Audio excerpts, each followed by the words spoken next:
Okay, asanteni sana my viewers all over of the world. Ninafurahia sana kwa ajili ya siku ya leo kupata mgeni ambaye uwanga ananifuatilia kwenye mitandao na kufata mafundisho yangu, na ninafurahia sana sababu amejaribu kunieleza kwamba hiyo mafundisho uwanga anafundisha kwenye mtandao akifuatilia imefika mahali hadi ikaokoa maisha yake. Na ningependa hata wewe ambaye unanitazama, kama unafanya njia zisizompendeza Mungu, wewe mwenyewe jiite kama mtano, sababu kubadilisha maisha yako mwenyewe ni wewe mwenyewe utaamua. Na mimi nikiwa hapo kwa majina, najua mnanijua, nikiwa ndani ya Amani TV. Naitwa MK Aura na nimeokoka na mpenda Yesu kama mwokozi wa maisha yangu. Tukiwa ndani ya Amani TV, tuko na mgeni anaweza kujitambulisha. Mgeni wetu wa siku ya leo kwa majina unaitwaje? Oh, it is well. My name is John Kibembana. Nimeokoka na mpenda Yesu Kristo kwa maisha yangu. Okay, moja kwa moja Mr. Kibe, nimesikia ukitamka kwamba umeokoka unampenda Yesu kama mwokozi wa maisha yangu. Ndio. Unaweza tuambia kwamba tujulisha kwamba ilifika aje ndio ukaamua kumfuata huyu Yesu? Karibu. Oh, thank you our viewers. Kama nilivyojitambulisha, naitwa John Kibembana. Katika hii safari ya wokovu ni safari ngumu, lakini ukimwamini Mungu inakuwa ni rahisi. Yes, nimetoka mbali, nimetoka kwa mambo ya dunia mpaka nikafika mahali nikaona nikiwa peke yangu siwezi bila neema ya Bwana. Kwa sababu hii maneno ya dunia, kuongea ukweli, inafika mahali tu inakuwekea mikwazo. Hakuna chochote ambacho unaweza fanya uweze kutoa ushuhuda ya kwamba ati umenunua kitu yako ikaweza kukawia.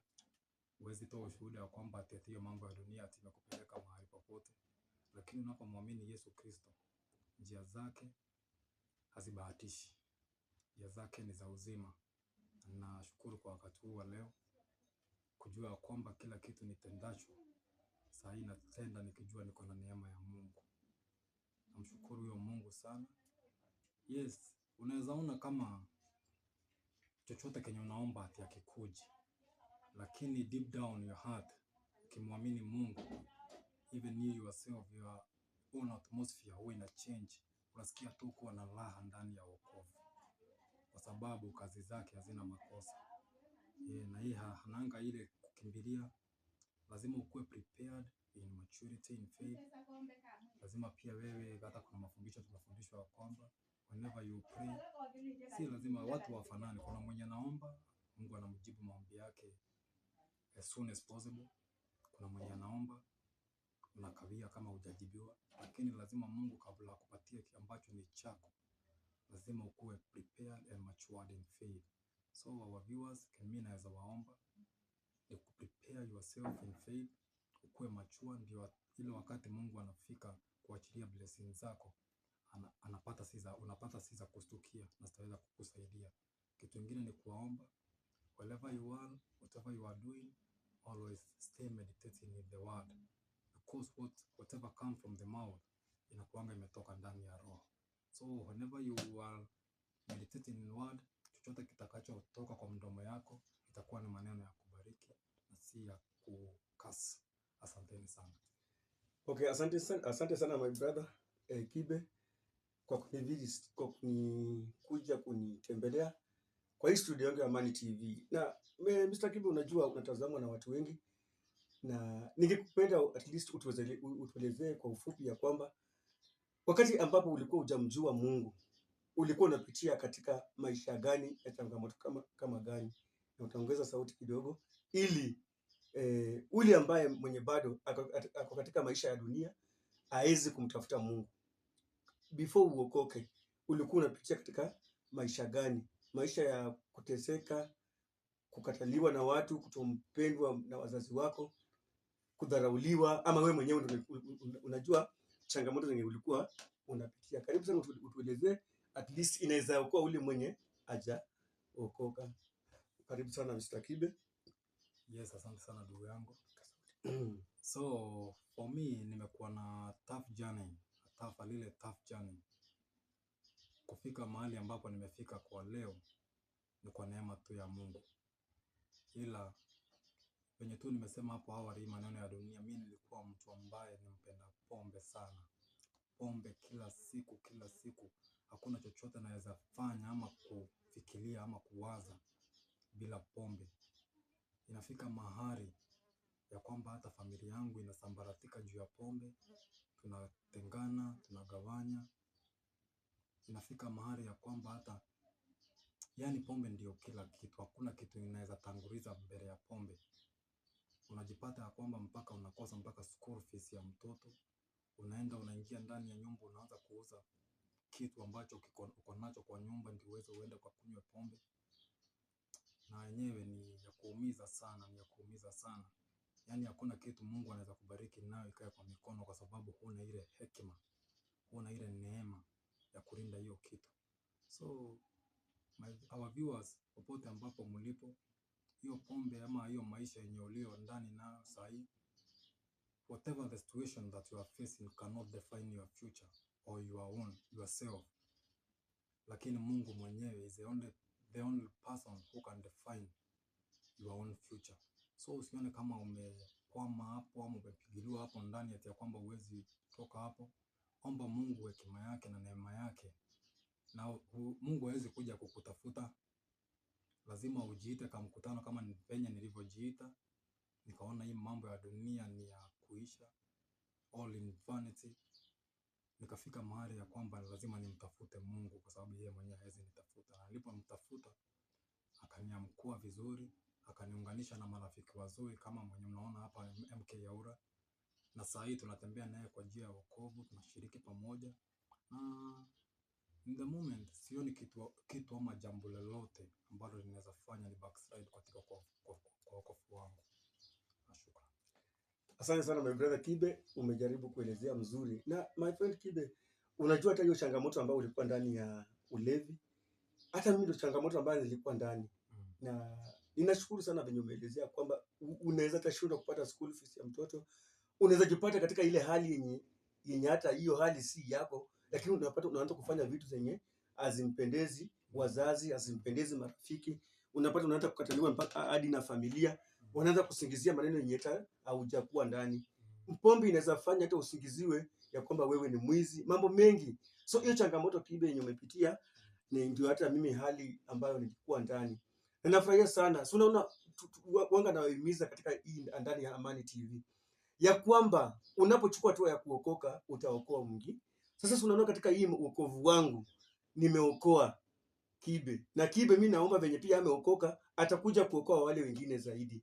So mkiokoka, tunapoungana na tushirikiane, tutembee katika njia za Bwana, ni kitu kingine mzuri sana.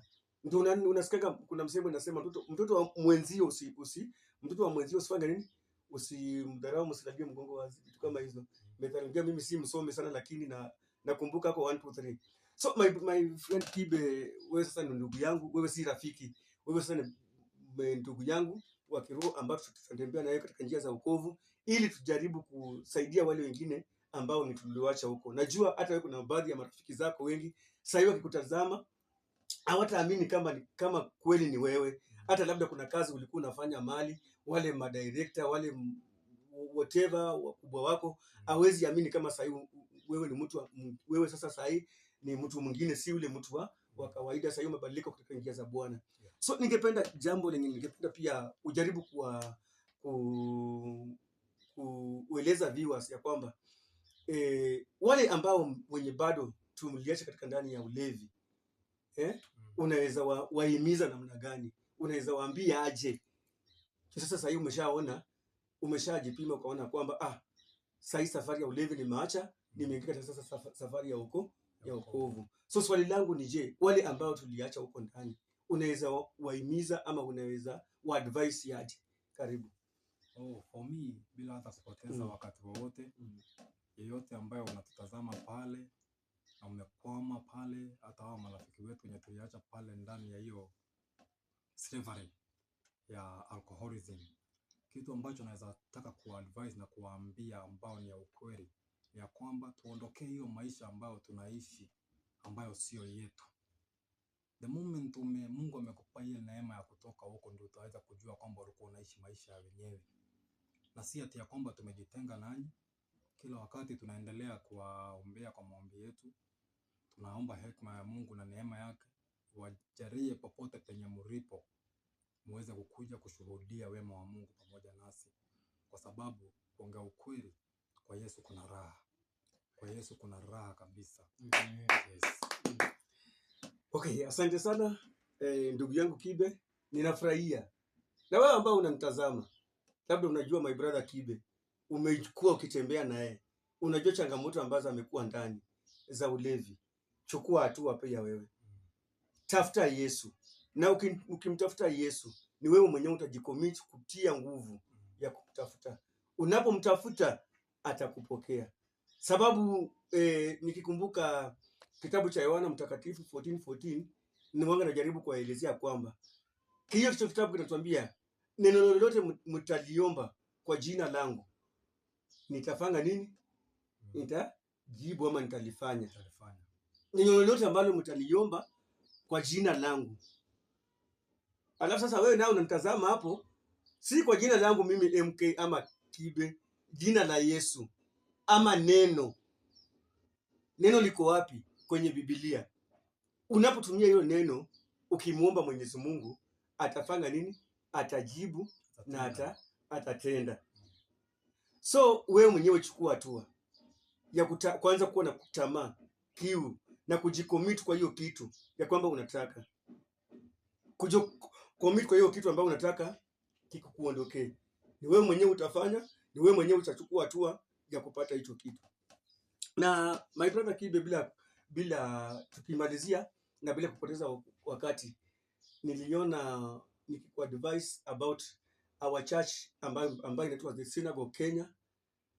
Baada ya kukuelezea ukajiunga nao, na tangu ingia katika hiyo kanisa ya Synagogue Kenya hapo Mlolongo, tangu ingia hapo